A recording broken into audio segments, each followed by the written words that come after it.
Okay, so it's morning here. We're going to have a day with the foil drive Gen 2.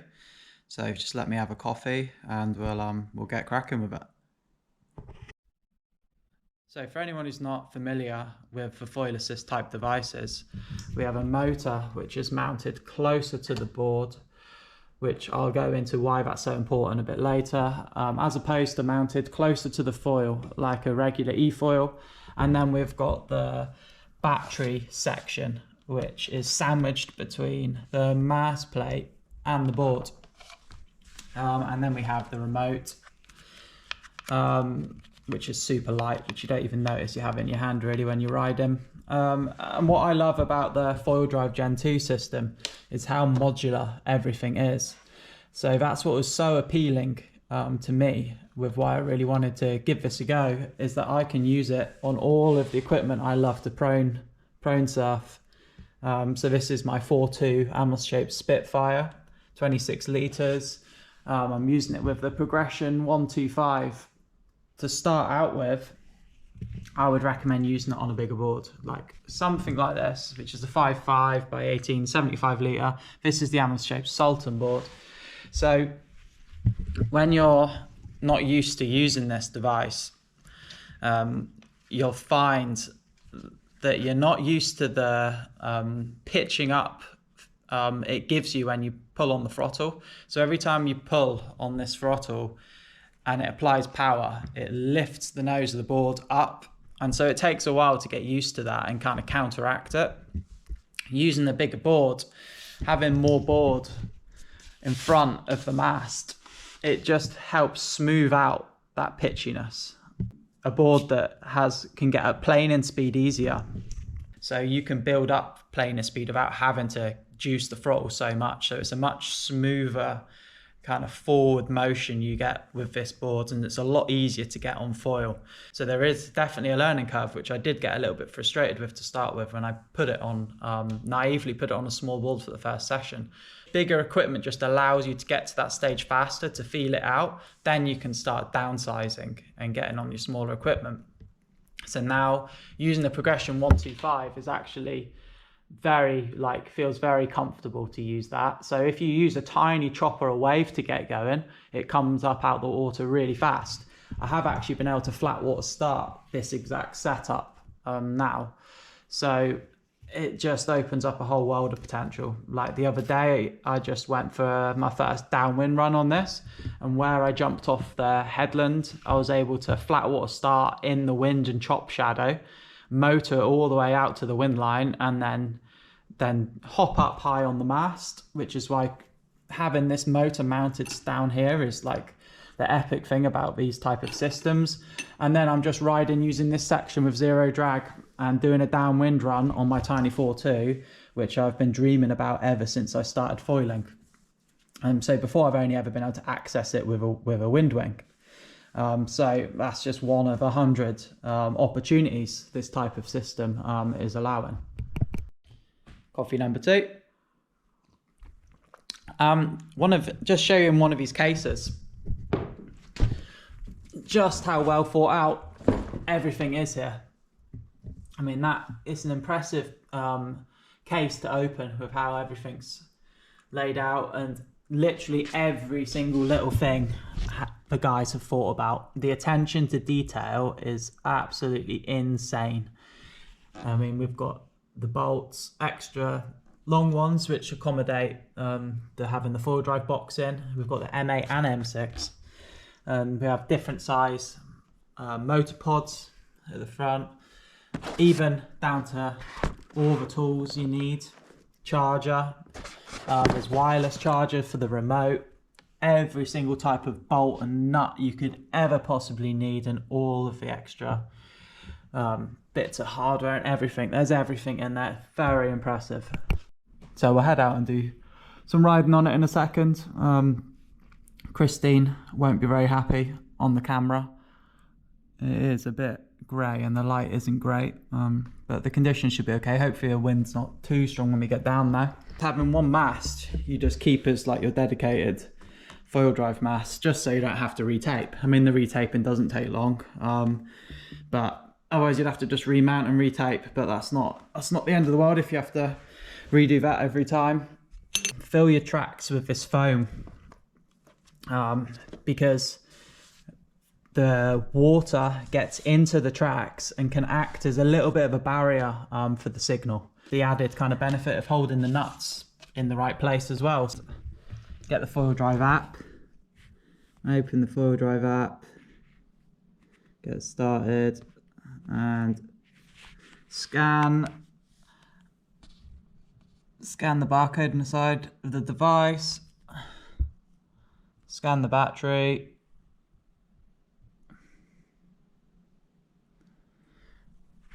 keep your phone close to it to get it connected. Okay, set up the foil drive. Now this might not be the right setting for everybody, but what I do is, because I'm on small gear and I want to definitely make sure it's, you know, easy to get going with small gear, I put it on the high setting. And then there's a boost mode, which I have turned up as far as it will go, which is just a little bit of extra juice to kind of help you get on foil. Confirm. And it is as quick as that. Job done. So we're at a location here where it's empty, the waves are tiny, but there's 2 or 3 people in, but they're foiling. The whole idea of this is to go somewhere where you don't have to deal with people. You don't want to be motoring through lineups full of people, and when I'm out there I'd be very conscious not to go near foilers who are not under power. And there'd be nothing more irritating than some guy on a motor going and stealing all the waves. But the waves are small. I would recommend going in really small waves for the first go. Just setting up, putting the battery in now, just undo these little catches on the side. Battery goes straight in.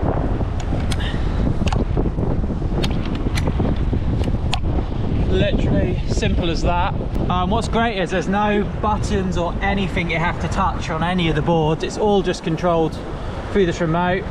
Turn the device on. There's a lock system. You just got to hold this in till it unlocks, and then just make sure we're all good. Be very aware when it's live and when it's not. So I like, when I'm carrying it out, I like to always have it off. Just check it's not going to come on.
Tricky today. There is maybe a 15 mile an hour, maybe 20 mile an hour gust onshore wind, so it's blowing up some chop, and you'll find it's much easier to motor in clean water because you need to keep the board exactly whatever height this is mounted. So I need to keep flying it around just a little bit lower than 20 centimeters, so the prop's always in the water. So obviously when you're going out over an uneven surface with chop, you have to keep making all those little all those little height adjustments to keep it in. It's all just practice, and the more I'm using it, the more I'm finding I'm able to kind of motor out into the chop, no problem.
So, what do I think about the foil drive after having it and using it for 4 days now? Well, I come straight home from that last session and the batteries went straight on to charge because I am absolutely frothing to use it tomorrow. There's a few things which I know I need to get used to with using it. So, I'm a fussy foiler. I'm not gonna lie about that. I like super thin, light equipment. So I would rather have equipment I got to work a bit harder on to get going, with the benefit of having something that's really light and small. So my board that I like the most is like a Amos Shapes Spitfire, and it's 2 1/4 thick. So it's a really thin board. So to put anything on something that's already quite thin, it's quite a percentage increase in thickness for me, so it's a bit of a shock to the system, and also the weight as well. So to add any weight to something that's I'm used to being so light, again, it's a bit of a shock to the system. But saying that, I did manage to carve around and do stuff which you would never have dreamed of doing on an e-foil, and to have the motor mounted here and have all of this kind of usable mass to carve around and do stuff. It's pretty much a game changer, I think, for accessing and doing certain things. I mean, today I caught so many more waves than I ever would have done in that amount of time in a session. I mean, I was pretty much up permanently riding around. So I'm sure as time goes on, I'm going to get used to having that little bit of extra weight, an extra kind of block underneath the board. And the other thing is the mast I was using was a Hydrofoil standard mast, which is their old mast. I mean, Hydrofoil since have come out with much stiffer masts, the Katana and Eric's Progression 800 mast. But I get a bit ridiculed for it. I like to stick on the old Hydrofoil mast because it's so thin. But I mean, it is flexier because it's so thin. But I do like that normally with my small gear because it's so fast and so drag free. But I think with this foil drive, next session, I'm going to put on a stiffer mast because that extra weight of the system, I think, is a bit of a tipping point where I need a bit of a stiffer mast. So I'll just go to Hydrofoil's newer masts for that. And also I had a larger stabilizer tail on for that session just to, well, do as it says on the tin, stabilize the gear a little bit more while I was getting used to the foil drive equipment. But now I'm gonna go down to a smaller stab as well because that's a stabilizer I like with the progression wings. It's a little bit more nimble and small, and I accidentally put too much shim in on that last session as well, what you've just seen. That was 1.5 degree shim, which I left in from riding with a different foil, and so I really like 0.5, so I think that might have had a bit of an impact as well. So I think there is a lot of gains still to be had for me. Well, I'm sure this is just the very, very start of getting used to riding with this gear. I reckon after a little while I'll probably be able to foil as if it isn't there at all. It's already disappearing the more I'm riding it, to be honest. In terms of feel, I'm not noticing it's there. But then to pull off a wave and hold onto the trigger and blast out to sea, I mean, that's just next level. I'd never dreamt in a million years I'd be doing this foiling. It's absolutely insane. So I can't thank the Foil Drive guys enough for sending me all the gear of this journey with Foil Drive. Thanks a lot, guys.